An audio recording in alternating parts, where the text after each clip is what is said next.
Hello everyone, Jai Hind. Welcome to Jha Sir Academy for IAS. Guys, यहाँ पे आपको सिविल सर्विसेज की प्रिपरेशन कराई जाती है और हेल्प की जाती है कि आपको किस तरीके से प्रिपेयर करना है। यहाँ पे आपको आपकी प्रिपरेशन को एनहांस करने के लिए कुछ फ्री कंटेंट्स प्रोवाइड किए जाते हैं आपकी प्रिपरेशन के लिए। कहाँ पे आपको यूट्यूब प्लेलिस्ट में मिल जाएगा। आप यूट्यूब पे जब जाएंगे तो आपको वहाँ पे वेरियस प्लेलिस्ट अवेलेबल होंगी, जहाँ पे आपको जो डेली करंट अफेयर्स के लेक्चर्स अपलोड किए जाते हैं आपको उनकी प्रॉपर तरीके से प्लेलिस्ट अवेलेबल होगी। उसी के साथ साथ आपको मंथली प्लेलिस्ट भी मिलेगी करंट अफेयर्स की और ईयरली प्लेलिस्ट भी मिलेगी।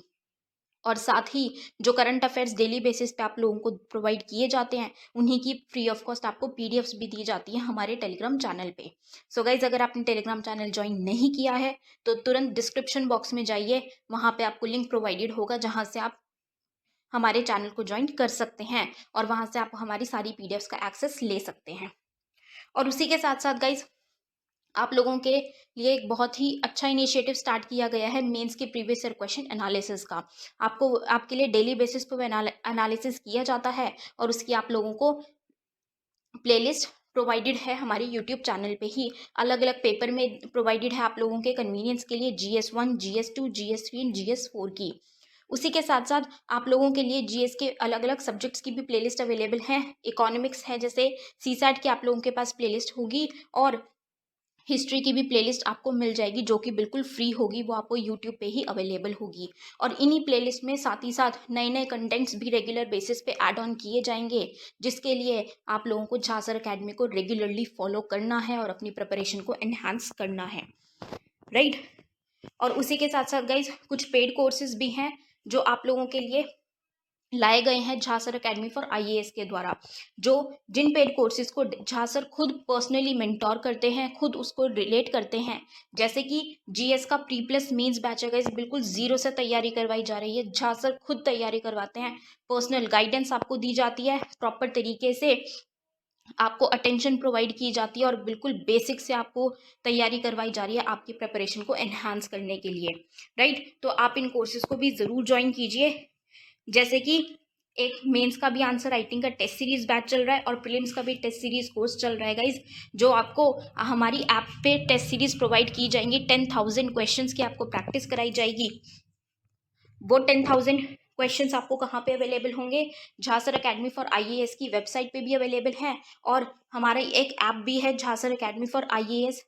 आप अगर डालेंगे तो प्ले स्टोर से आपको वो ऐप मिल जाएगी, आप उसको डाउनलोड कर सकते हैं। वहाँ पे आपको प्रीलिम्स की टेस्ट सीरीज का एक्सेस भी मिल जाएगा, और उसी के साथ साथ इतनी बेहतरीन ऐप है कि आपको वहाँ पे स्टडी टूल्स भी अवेलेबल हैं कि आपकी जो स्टडी है आप उसको ट्रैक कर सकते हैं कि आप कितना टाइम इफेक्टिवली स्टडी कर रहे हैं। तो इस ऐप को गाइज ज़रूर ज्वाइन कीजिएगा, डाउनलोड कीजिएगा, और वेबसाइट भी अवेलेबल है। उस वेबसाइट पे भी आप जाके सब कुछ एक्सेस कर सकते हैं जो कि ऐप पे अवेलेबल है, right. So guys, Jha Sir Academy को रेगुलरली फॉलो करते रहिएगा।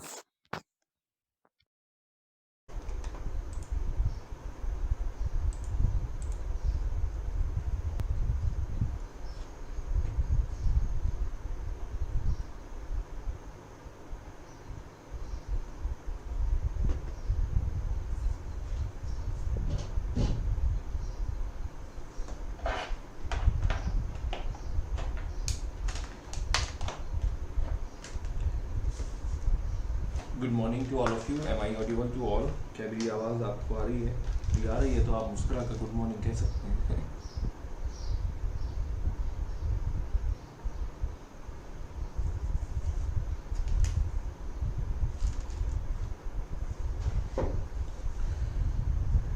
राधे राधे अजीत जी, गुड मॉर्निंग, नमस्कार, अभिनंदन, गुड मॉर्निंग पिंकी जी। क्या और बाकी लोग आ रहे हैं? आज थोड़ा सा लिंक आने में थोड़ा सा देर हो गया, कोई बात नहीं। चलिए हम शुरू करते हैं आज की हम कहानी। और आज की हम कहानी जो शुरू करने वाले हैं वो है नेशनलिज्म्स, ठीक है। कल मैंने आपको यही बताया था, कल हमने थोड़ा सा डिस्कशन ये किया हुआ था कि हमने देखा कि सिंपल सी बात है, मैंने आपको एक कहानी बताई थी जियो की, ठीक है। और जियो की कहानी, गुड मॉर्निंग निगम जी।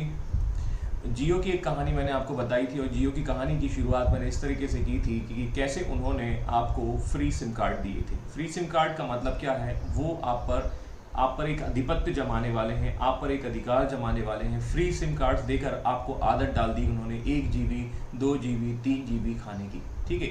और जैसे ही आपको आदत हुई तो उन्होंने एक प्रीमियम रिचार्ज करने की बात कही। प्रीमियम रिचार्ज आपने देखा कि 300 या 400 वट जो भी था वो एक अमाउंट उन्होंने फिक्स कर दिया, और धीरे धीरे उन्होंने बाकी अन्य कंपनियों के साथ वॉर किए, और उन्होंने डोकोमो, और उन्होंने एयरटेल, ठीक है, और उन्होंने वोडाफोन, जो कंपनियां आती गई उन कंपनियों को उन्होंने क्या कर दिया, ख़त्म करते गए। तो जैसे हमने देखा था वोडाफोन आइडिया मर्ज हो गए, ठीक है, डोकोमो का पता नहीं चला, ठीक है। इसके अलावा आप देखेंगे अन्य कंपनियों की हालत क्या है, और BSNL का तो पता ही है भाई साहब नहीं लगते। But at my points, in such conditions होता ये है कि आपकी एक मोनोपोली ऑलमोस्ट बन चुकी है, आपकी एक मोनोपोली स्टेबलाइज हो चुकी है, और उसके बाद वो आपका एक्सप्लॉयटेशंस कर रहे हैं, मतलब वो शोषण कर रहे हैं, ठीक है। शोषण ये किया जाएगा कि आने वाले समय में शायद हो सकता है आपसे 5000 का रिचार्ज कराने को बोला जाए। तो इस तरीके से आपका शोषण हो रहा है। इसी समय भारत में हम देखते हैं रेनेसा होता है। देखिए मैं बैकग्राउंड बहुत पीछे से लेकर आ रहा हूँ, ठीक है। Do remember, just we are going to revise the all sections. हम कहीं ना कहीं सारी चीज़ों को रिवाइज करते हुए, क्लब करते हुए उनकी ओर आगे बढ़ रहे हैं। एक्सप्लॉयटेशंस के साथ साथ शोषण हो रहा है, और हम देखते हैं अंग्रेज एडमिनिस्ट्रेशंस के लिए एजुकेशनल पॉलिसीज लेकर आते हैं, और इसी एजुकेशनल पॉलिसीज के पैरेलली हम यहाँ लगभग देखते हैं कि we will observe renaissance in India. Bharat में जो है आपका रेनेसा या पुनर्जागरण की शुरुआत होती है। पुनर्जागरण की जब शुरुआत हो रही है तो हम यहाँ देखेंगे भारत के लोग समझ पा रहे हैं, शिक्षित हो पा रहे हैं, they are going to that means no कि ये जो जियो कंपनी या जो ब्रिटिशर्स जो आए हैं वो हम पर जो है एक व्यापारी के तौर पर आए थे, लेकिन हम देखते हैं कि वो हम पर एक एडमिनिस्ट्रेटिव पॉलिसीज लाने की कोशिश कर रहे हैं, हम पर शासन चलाने की कोशिश कर रहे हैं। इस तरीके की व्यवस्था आपको यहाँ देखने को मिलेगी। अब इस तरीके की व्यवस्था जब आपको देखने को मिल रही है तो लोग जो हैं वो क्या होंगे, they are going to united, because अब हम देखते हैं कि हमारे पुनर्जागरण या हमारे रेनेसा की वजह से हम देखेंगे सोसाइटी में रिफॉर्म्स हुए हैं, रिलीजन में रिफॉर्म्स हुए हैं, हम जो है हमारी हिस्ट्री की ओर जो है वापस आए हैं, ठीक है। हमारा इतिहास बड़ा ग्लोरियस है, हमारा जो सिस्टम है बड़ा गौरवशाली है, और विवेकानंद, दयानंद सरस्वती और आपके राजा राम मोहन राय के प्रयासों के फलस्वरूप ये वाली घटनाएं होती हैं। अब ब्राह्मण, क्षत्रिय, वैश्य, शूद्र, हालांकि काफी हद तक है, नहीं मतलब हमेशा था, अभी तक खत्म नहीं हुआ है, but they are going to realise कि कहीं ना कहीं जियो कंपनी जो है वो रिचार्ज गलत करवा रही है और वो हमारी फिरकी लेने की कोशिश कर रही है। In such conditions the people of India is going to united and they will follow the persons and this is the leader, और वो एक लीडर होगा और उसके पीछे जो है ब्राह्मण, क्षत्रिय, वैश्य, शूद्र, हिंदू, मुस्लिम, सिख, ईसाई, ये सारे के सारे लोग जो है, किसान, सब जो है एक व्यक्ति को, लीडर को फॉलो करने वाले हैं। लेकिन who will lead this situations? अब देखिए यहाँ पर खास बात यह है कि नेशनलिज्म तो आ चुका है, बट ये लीडर कौन बनेगा, कप्तान कौन होगा, ठीक है। अन्यथा फिर से नहीं तो क्या होगा, अंग्रेज आपकी फिरकी लेना शुरू कर देंगे। तो मोटे तौर पर हमें यहाँ पर देखना है कि हमारे पास एक लीडर होगा, और वो लीडर जो है वो नेशनलिज्म का झंडा लेकर आगे चलेगा, और हम उस झंडे के पीछे पीछे चल देंगे, और यूनिटी के जो है वो एक चैनलाइज हो जाएगी, एक कह सकते हैं एक पाथ में आ जाएगी, और इस वजह से हम जो है फ्रीडम स्ट्रगल की ओर कहेंगे जय हिंद। आप सभी लोग जो है मेरी बात समझ चुके होंगे। तो इस तरीके से हम कहने वाले हैं कि अब हमें जो बात करनी है, हमारा जो टॉपिक का नाम है वो है evolutions and the growth of the nationalism, राष्ट्रवाद का उदय और विकास कैसे हो रहा, how we are going to develop this kind of the situation. Shivani ji good morning.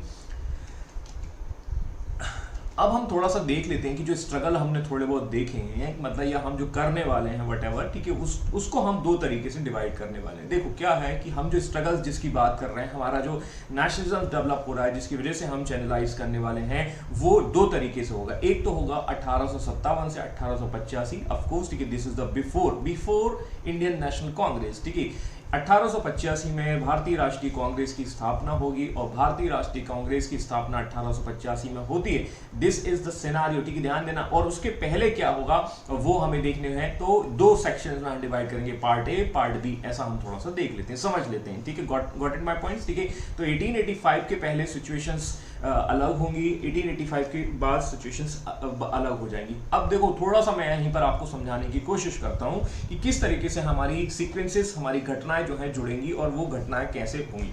अब देखो क्या है इंडियन नेशनल कांग्रेस एक नेशनल लेवल की पार्टी है, अभी भी है, ठीक है, वो बात अलग है, अभी वेंटिलेटर पे, ठीक है, नेशनल लेवल की एक पार्टी है। उनके मुद्दे क्या होंगे? नेशनल होंगे, ठीक है, जैसे सिक्योरिटी की बात होगी, जैसे फ्रीडम ऑफ स्पीच की बात होगी, जैसे हम देखेंगे कि टैक्स में कटौती, ये सब चीजें। इनका क्या होगा, यहाँ पर जो है, यहाँ पर जो पार्टी बनेगी, नेशनल लेवल की पार्टी बनेगी, उनके मुद्दे नेशनल लेवल के होंगे, ठीक है। और यहां पर जो है वो रीजनल पार्टियां हुआ करती हैं। अब रीजनल पार्टीज के मुद्दे क्या होते हैं, ठीक है, हमारे यहाँ नल में पानी नहीं आ रहा, हमारे यहाँ जो है भाई कि हमारी नाली जो है वो चौक हो गई है, ठीक है, हमारे यहाँ का अस्पताल जो है वो आपका जो हॉस्पिटल है वो काम नहीं कर रहा है, या हमारे यहाँ जो है वैक्सीनेशन नहीं चल रहा है, ये मुद्दे होंगे। यहाँ पर नेशनल लेवल पर क्या मुद्दे होंगे? सिक्योरिटी होगा। सिक्योरिटी का मतलब पाकिस्तान अटैक कर रहा है, लेट सपोज, मान लीजिए, ठीक है, मैं एग्जाम्पल थोड़े इधर से उधर बता रहा हूँ, ठीक है। दूसरा आप देखें रीजनल पार्टीज क्या होंगी, वो अपने ही क्षेत्र, इनका एरिया या दायरा कितना होगा? इतना सा होगा, जबकि नेशनल लेवल का दायरा क्या होगा? पूरा भारतीय लेवल पर होगा। ये शायद जो एरिया इसका छोटा होगा और इसका एरिया बड़ा होगा। Got it my points? मेरी बात समझ में आ चुकी होगी, तो आज जय हिंद कह दीजिएगा, ठीक है। तो अब हम ये कह रहे हैं कि जो स्ट्रगल हम देखने वाले हैं वही चीज का उसका एक्सपेंशन फॉर्म देखने को मिलेगा। अभी देखिए हम क्या करेंगे, अपने अपने क्षेत्र में अपने अपने उसके लिए लड़ रहे हैं। जैसे हम देखेंगे कि कोई पेंशन के लिए लड़ रहा है, कोई टेंशन के लिए लड़ रहा है, मतलब मेरे कहने का मतलब है पेंशन, और पेंशन की बात जो टेंशन आती है उसके लिए लड़ रहा है, कोई अपने राज्य के लिए लड़ रहा है, कोई झांसी के लिए लड़ रहा है, कोई अलग अलग मुद्दे के लिए लड़ रहा है। अभी भी आप देखिए पार्टियां क्या करती हैं, कोई अपनी जाति के लिए लड़ रही है, कोई अपने अलग अलग मुद्दों को लेकर वो आपके लड़ते रहते हैं, ठीक है। और ये चीज आगे चलकर कन्वर्ट होगी इंडियन नेशनल कांग्रेस में। लेकिन अभी देखो, अब 2021 में कंपेयर करके बता रहा हूं मैं, पॉलिटिक्स की ओर थोड़ा सा जाने की कोशिश करता हूं। इंडियन नेशनल लेवल पर जो पार्टियां हैं, अब वो थोड़ा थोड़ा क्या होती है, डाइवर्ट हो रही हैं, and they are going to convert in the regional parties, ठीक है। आप देख लीजिए बंगाल में किसकी पार्टी, बंगाल में किसकी सरकार? टीएमसी, ठीक है, एआईडीएमके, ये भी आपके रूल कर रहे हैं, ठीक है। डीएमके, ये क्या है? ये सब आपकी रीजनल पार्टीज हैं और कहीं ना कहीं सत्ता में रहती हैं, ठीक है। आप देख लीजिए केरला, ठीक है, केरला में आपकी किसकी सरकार है? तो कन्वर्जेशंस जो है वो आपका जो ट्रांसफॉर्मेशन हो रहा है वो अलग अलग तरीके से हो रहा है। और इस समय हम जाने वाले हैं रीजनल पार्टी से एक छोटे से क्षेत्र से बड़े क्षेत्र की ओर। लेकिन वर्तमान सिनारियो जो है वो that is just opposite of this scenario, and we are going to convert from the basically national to the regional parties, है ना। आम आदमी पार्टी को मत भूलिए, ठीक है।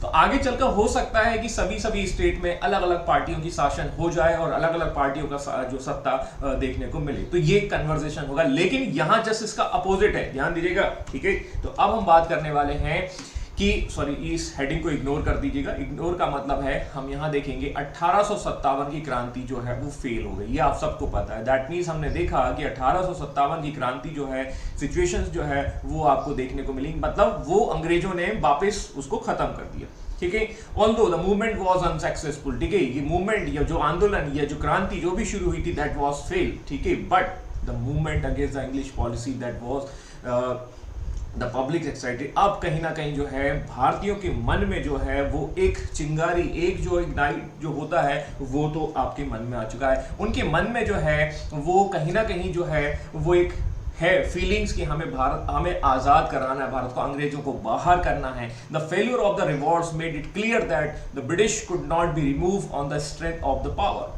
सत्ता या बल के हल जो है, शक्ति या पावर के आधार पर जो है उनको नहीं हटाया जा सकता, बल्कि पब्लिक का सपोर्ट बहुत जरूरी है। अब हम सपोर्ट कैसे लेंगे? रीजनल पार्टीज के द्वारा लेंगे। पहले स्थानीय लोगों को जोड़ेंगे, लोकल लोगों को जोड़ेंगे, और ये स्थानीय लोग मिलकर जो है बड़े क्षेत्र में कन्वर्ट होंगे, मतलब इंडियन नेशनल कांग्रेस, और मूवमेंट चलाएंगे। ये है स्ट्रैटेजी, ये है पॉलिसी और ये है सिस्टम, ठीक है। तो धीरे धीरे चीजें आती हैं डेवलप, ठीक है, और वो हम देखेंगे। तो कहीं ना कहीं हम देखेंगे कि भारतीय जो जनता है वो अंग्रेजों के प्रति एक द्वेष से भरी बैठी है, और वो कहीं ना कहीं जो है वो आपको देखने को मिलेगी। 1857 सबसे इंपॉर्टेंट था, और उसने भारतीय लोगों के मन में जो है देशभक्ति और स्वतंत्रता की भावना को डेवलप कर लिया। That means the people of India is going to, जो पेट्रियटिज्म होता है उससे भरपूर हो चुके हैं, फ्रीडम्स के लिए और वो आ चुके हैं। ये वैसा ही माहौल है जैसा कि पुलवामा के अटैक के समय पर पूरा हर भारतीय महसूस कर रहा था। Each and every people are that means channelised towards the unity of the India. वो कहीं ना कहीं भारत की एकता की ओर क्या हो गया, एक फेस की ओर चला गया, और इस तरीके से हम जो है कहां की ओर जा रहे हैं, फ्रीडम स्ट्रगल की ओर जा रहे हैं, ठीक है। ये समझ में आया, जो मतलब कहीं ना कहीं अब हम देखते हैं कुछ उन संस्थाओं के बारे में जो ऐसा काम करने की कोशिश कर रही हैं। Of course we are going to discuss the regional parties, ठीक है, और रीजनल पार्टीज जो है वो क्या करने की कोशिश करेंगे, इसी नेशनलिज्म्स को थोड़ा थोड़ा मतलब इग्नाइट करने की कोशिश करेंगे। ये मतलब मुर्गा छाप बम है, ऐसा कह लीजिए। दिवाली के समय छोटे छोटे बम आते हैं ना, छोटा वाला, ठीक है, और आगे चलकर ये सुतली बम में कन्वर्ट होगा। और सुतली बम हमारा क्या है, हमारा इंडियन नेशनल कांग्रेस है, ठीक है। तो यहाँ बम नहीं फोड़ना, बट यहाँ समझना है, ठीक है। The political institutions before the stabilisement of the Indian National Congress, of course we are going to discuss the sections related to the 1857 to the 1885। Got it my points. अब देखिए क्या कंडीशन है, क्या सिचुएशन है, थोड़ा थोड़ा देख लेते हैं उनको। हाँ लक्ष्मी बम ठीक है। तो भैया ये हम यहाँ देख लेते हैं, कांग्रेस की स्टेबलाइजमेंट 1836 में होती है। सॉरी, सबसे पहली जो इंस्टीट्यूशंस मिलती हैं वो हम थोड़ा सा देख लेते हैं, वो है आपकी बंग भाषा प्रकाशन, ठीक है। अब देखिए यहाँ पर क्या है, द 1836 में, अब मैंने आपको बताया ये रीजनल पार्टीज होंगी तो उनके मुद्दे भी रीजनल होंगे। रीजनल मतलब लिमिटेड होंगे, लिमिटेड होंगे तो शायद हो सकता है कि अपने आसपास के पड़ोस के लोगों के लिए वो लड़ रहे हैं, ठीक है। तो यहाँ पर वही चीज है। तो बंग भाषा प्रकाशन सभा पहली एक संस्था होती है जिसका काम होता है कि सरकार की नीतियों की समीक्षा करना, ठीक है, दैट मीन्स, ठीक है, वो इवेलुएट कर रही है। और दूसरा क्या करना, रिव्यू करना और improve the government policies by giving the some kind of the suggestions। वो सजेशन देना, और वो कहीं ना कहीं हम कह सकते हैं कि एक अपनी रिक्वेस्ट देना, और सरकार को क्या करना, उसकी आलोचना करना। आलोचना करने के साथ साथ उसे प्रार्थना पत्र या कह सकते हैं एप्लीकेशंस या उन चीजों के द्वारा अपने मांगों को करवाना, ठीक है। हालांकि ये इससे रिलेटेड राजा राम मोहन राय भी होते हैं। हालांकि आप देखेंगे राजा राम मोहन राय उसी समय ऑलमोस्ट, ठीक है, कुछ समय बाद जो है वो खत्म हो जाएंगे। तो ये एक तरीके से क्या है, एक शुरुआत थी पहली बार। अब राजा राम मोहन राय भी यहीं पर आते हैं। अब देखो इतना टैलेंटेड आदमी था, आप उसको इग्नोर नहीं कर सकते। He was the person against the sati प्रथा, ठीक है, and he was doing such a reforms related to the society. कितने सारे रिफॉर्म्स वो सोसाइटी में कर रहा है, कितने सारी जो चीजें वो आपको देखने को मिल रही हैं, और यहां पर भी वो कर रहा है। तो वो कहीं ना कहीं प्रशासन में भी इंटरप्शन करने की कोशिश कर रहे हैं। आगे बढ़ते हैं, लैंड होल्डर सोसाइटी। नाम से ही समझ में आ रहा है कि लैंड होल्डर मतलब वो लोग जो जमींदारी वर्ग से आते हैं। 1836 की बात है, कलकत्ता, सभी क्रांतियों की शुरुआत almost we will observe in the Calcutta, ठीक है। अंग्रेज वहीं आ रहे हैं, ठीक है, अंग्रेज वहीं पर अपनी कैपिटल बना रहे हैं। क्रांति की शुरुआत वहीं से मोटे तौर पर होती है। सारी की सारी सिचुएशन कोलकाता से होती है। इतना ज्यादा समृद्ध था वो बात अलग है, इस समय के हिसाब से वो कोलकाता अपनी पहचान खो गया। और अभी भी देखिए क्रांति वहीं होती रहती, लड़ाई झगड़ा यही सब चीजें आपकी वहां देखने को मिलती हैं। और इससे रिलेटेड है द्वारकानाथ टैगोर, ठीक है, याद करिए हमने पीछे भी देखा था, जो ब्रह्म समाज से रिलेटेड है। आगे हम देखेंगे, it was the first political institutions, ठीक है। अब देखिए पॉलिटिकल इंस्टीट्यूशंस हमने इसलिए कहा क्योंकि कहीं ना कहीं जो पॉलिटिक्स वाले पॉइंट ऑफ व्यू से इसमें इंटरप्ट करने की कोशिश कर रही है। गॉट इट माय पॉइंट्स, ठीक है। तो इनका पहला काम है to protect the interest of the landlords, ठीक है, जमींदारों के हितों की रक्षा करना। नाम से क्लियर आ रहा है, लैंड होल्डर्स मतलब जमींदार मतलब कह सकते हैं कि we have to preserve the rights of the zamindar. हमें उनके हक के लिए लड़ना है। इनिशियली हमने देखा था द एजुकेटेड सोसाइटी कहां से आती है, that means all educated society coming from the Calcutta से ये सारे के सारे वर्ग आ रहे हैं। और ये एजुकेटेड होकर क्या बन रहा है, एडवोकेट बनते हैं। जैसे आज की डेट में आप इंजीनियर घूमे, मतलब आप समझ गए होंगे मेरा इशारा, मैं क्या कहना चाहता हूँ, ठीक है। तो वो बहुत इधर उधर घूमते फिरते नजर आ जाते हैं, वैसे ही वहां एडवोकेट घूमा करते थे, ऐसा आप समझ लीजिए, ठीक है। और ये सबसे ज्यादा प्रचलन में था। और यहीं पर आप देखेंगे कि एजुकेशन डेवलप हुआ, और एजुकेशन डेवलप हुआ तो तब लोगों को रियलाइज हुआ कि we need to demand the rights. हमें अपने हक के लिए लड़ना चाहिए, और हमें अपने हक के लिए लड़ने के लिए इस तरीके से आपको देखने को मिलेगा। तो जमींदारी सभा जो है या जमींदार वर्ग जो है वो इस तरीके से बन रहा है। करेक्ट समझ में आया कि नहीं आया, ठीक है। अजीत जी, हाँ, मुस्कुराहट जो है कुछ बता रही है, ठीक है, चलो बहुत बढ़िया, ठीक है। 1843 में 1843 में एक और जो है एसोसिएशंस देखने को मिलती, द बंगाल इंडिया एसोसिएशंस, ठीक है। इसमें अब देखो, इसमें भी जुड़े हुए हैं द्वारकानाथ टैगोर। एक व्यक्ति 2 पार्टी ज्वाइन कर सकता है, नहीं कर सकता। एक व्यक्ति 2 सोशल मीडिया बना सकता है, नहीं बना सकता। वैसे ही आप समझ लीजिए। तो द्वारकानाथ टैगोर जो है उनका अकाउंट जो है इंस्टाग्राम पर भी खुला है, और दूसरा उनका फेसबुक पर भी खुला हुआ। बट यहाँ पर जो है वो थोड़ा सा अंग्रेजी हो जाते हैं। जॉर्ज थॉमसन को भी अपने साथ मिला लेते हैं। That means these are the persons, they are associate with the Bengal British associations, of course in Calcutta. चलो आगे बढ़ते हैं। तो ये क्या है, ये बनाई जाती और ये कहीं ना कहीं क्या था, उसी का एक एडवांस वर्जन होता है। जो पीछे वाली हमने देखी ना, ये वाली जो पीछे वाली लैंड होल्डर सोसाइटी होती है, उसी का एक थोड़ा सा एडवांस वर्जन होता है या उसी से रिलेटेड होती है। ऑफ कोर्स ये भी वही बात कर रहे हैं जो जमींदारों के हितों की रक्षा करना। अब ये जमींदारों के हितों की रक्षा कैसे समझ सकते हैं, देखो थोड़ा सा ऐसे समझ लीजिए, मैंने आपको बताया था permanent settlement. What was permanent settlements? Permanent settlements में हमने देखा था कि एक स्थायी बंदोबस्त कर दिया जाता है कि आपको एक फिक्स अमाउंट, मान के चलिए 10 लाख रुपया जो है किसको देना है, गवर्नमेंट को देना है। यदि आप इस 10 लाख रुपए को कलेक्ट कर गवर्नमेंट को नहीं दे पाए, इन सच कंडीशंस आपके जमीन को हड़प लिया जाएगा। And it was the system of the permanent settlements. Means जमींदार क्या हो गया, जमींदार तो बिना जमीन के रह गया, और जमींदार की जमींदारी चली गई तो क्या करेगा, वो यही करेगा, ठीक है, इसी पार्टी का सदस्य बनेगा। तो वी कैन से दैट कि the person who lost the land will be the part of this association. तो उनके हितों की रक्षा के लिए इस तरीके से बनाया गया ये संस्था था, वो हमने देख लिया। आगे हम देखेंगे कि 1851 ब्रिटिश इंडियन सोसाइटी। अब देखो थोड़ा सा कनेक्ट कर लीजिए, एक तो अंग्रेज हो गए और एक इंडियन हो गए, दोनों को मिलाकर जो है एक संगठन बना दिया कि जो पहले और दूसरे को मिलाकर बना दिया था। तो दोनों तीनों जो है वो अभी उनका उद्देश्य ऑलमोस्ट सेम ही है, ठीक है। तो इतना ज्यादा हमें यहाँ नहीं जानना, बट हमें एक आइडिया लग चुका है कि शुरुआत के जो इंस्टीट्यूशंस हैं इंडियन नेशनल कांग्रेस के पहले के, वो केवल लोकल मुद्दे पर बात कर रहे हैं। और लोकल मुद्दा या एक ही मुद्दा, जमींदार। क्या इसमें किसान शामिल है, क्या इसमें दूध वाला शामिल है, क्या इसमें जो अदर वर्ग के लोग शामिल हैं? बिल्कुल नहीं शामिल है। तो हम इस आधार पर ये समझ सकते हैं कि सिस्टम कैसा रहा होगा। यह संस्था भारतीयों के लिए राजनीतिक अधिकारों की मांग को लेकर स्थापित हुई। अब ये उसका एडवांस वर्जन है और ये क्या कर रही है, पॉलिटिकल राइट्स की डिमांड कर रही है, ठीक है। हमारी आजादी, हमें दो आजादी के साथ साथ हमें थोड़े से आप अपनी जो राजनीतिक जो व्यवस्था है उसके अंतर्गत आप शामिल करें। दैट मीन्स ठीक है, they are demanding some kind of the vote rights, some kind of the freedom of speech, just similar like the article 19 जो आज का करंट सिनारियो में उसकी बात कर रहा हूं। तो ठीक है, तो अभी जनता बोलने नहीं दिया जा रहा है ना, हमें थोड़ा सा पॉलिटिक्स में भी आप शामिल करिए, क्योंकि भारत हमारा देश है, हमें भी थोड़ा सा आप उसमें शामिल करें। इस तरीके से हम देखेंगे कि यहां पर इस एसोसिएशन का जो उद्देश्य है, that is dominated by the member of the landeds, मतलब लैंडलॉर्ड्स किया ही जो है उनका वर्चस्व होगा। सोसाइटी में एडवोकेट हैं, वही पढ़े लिखे हैं, और इन्हीं या कह सकते हैं हायर सोसाइटी, हायर वर्ग का ही आधिपत्य बना रहेगा। लोकल जो इंस्टीट्यूशंस की बात कर रहे हैं, और इनका उद्देश्य केवल उन्हीं के लिए, ना कि आप सबके लिए, ठीक है। अभी बस ऐसा समझ लीजिए कि ये है वो आपके रेनकोट वाला, रेनकोट में कितने आती हैं, एक ही व्यक्ति आता है। रेनकोट वाला अपने आप की ही रक्षा करता है, लेकिन कोई छतरी वाला जा रहा है, ठीक है, तो छतरी वाला जा रहा है तो शायद छतरी वाला क्या है, तो एक दूसरे को भी अपने साथ शामिल कर सकता है। तो ये रेनकोट वाले हैं, आप इतना समझ लीजिए, जो केवल और केवल अपने इंटरेस्ट के लिए ही काम कर रहे हैं। करेक्ट है, समझ में आया कि नहीं आया? रेनकोट वाले का उद्देश्य केवल यही होता है कि उसे बारिश से बचना है, लेकिन किसको बचाना है, केवल और केवल एक क्लास को बचाना है, दैट मींस वो खुद को बचाएगा, ठीक है। यहां पर भी हायर सोसाइटी के लोग जो हैं वो अपने आप को बचाने की कोशिश कर रहे हैं, ठीक है।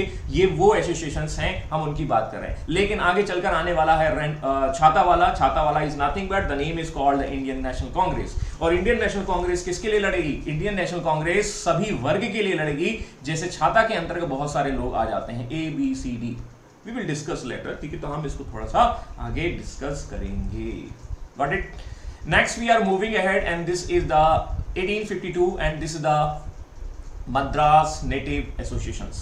अब थोड़ा सा बंगाल से बाहर निकल थोड़ा मद्रास की ओर जाते हैं, और जो है आपका रसगुल्ला से अब हम आ गए हैं कहाँ की ओर, इडली सांभर बड़ा की ओर आ चुके हैं। और इडली सांभर बड़ा में क्या है, मद्रास, ठीक है। और ये क्या है, ये भी एक संस्था बनी हुई थी, और ये भी संस्था कुछ इसी तरीके के काम करने की कोशिश कर रही थी, बट अंग्रेजों की चाटुकारिता की वजह से या अंग्रेजों को सपोर्ट करने की वजह से, 1857 रिवॉल्ट की निंदा करने की वजह से, the people are not going to support this kind of the organisations, और इस वजह से इसका कुछ ज्यादा अस्तित्व देखने को नहीं मिलता है।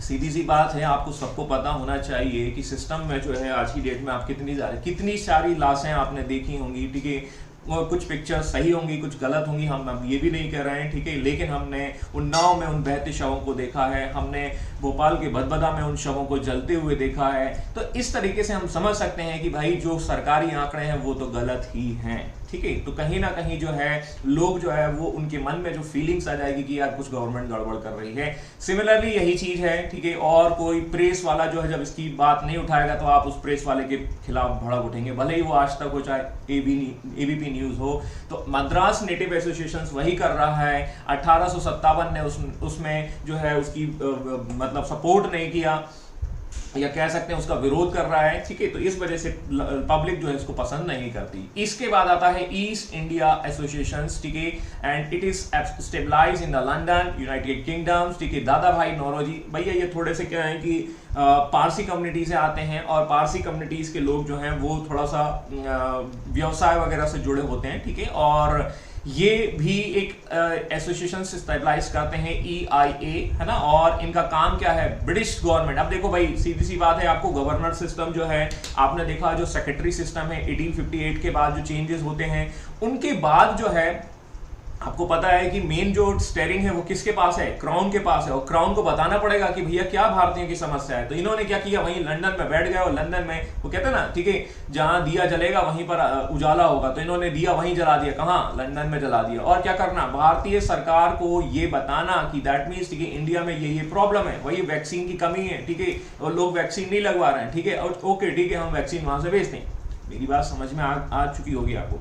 मैं दो चीजें जोड़ देता हूं, यदि आपको मतलब इसमें कोई दिक्कत है तो बता दीजिएगा। हालांकि आप लोग बहुत पुराने हो गए हैं, प्राचीन काल से हमारे साथ जुड़े हैं, ठीक है। अब तो आपको समझ में आ चुका होगा कि मैं किस तरीके से पढ़ाता हूं और किस तरीके से आपको समझाने की कोशिश करता हूं। I hope you are going to enjoy this sessions, ठीक है। ध्यान दीजिएगा, आगे बढ़ते हैं हम, और 1876 में वापस कोलकाता की ओर पहुंचते हैं। अब क्या है, खाने के बाद जो है मीठा खाने का मन हो गया है, और अब हम देखेंगे कि इंडियन नेशनल एसोसिएशन 1876 में स्टेबलाइज की जाती है।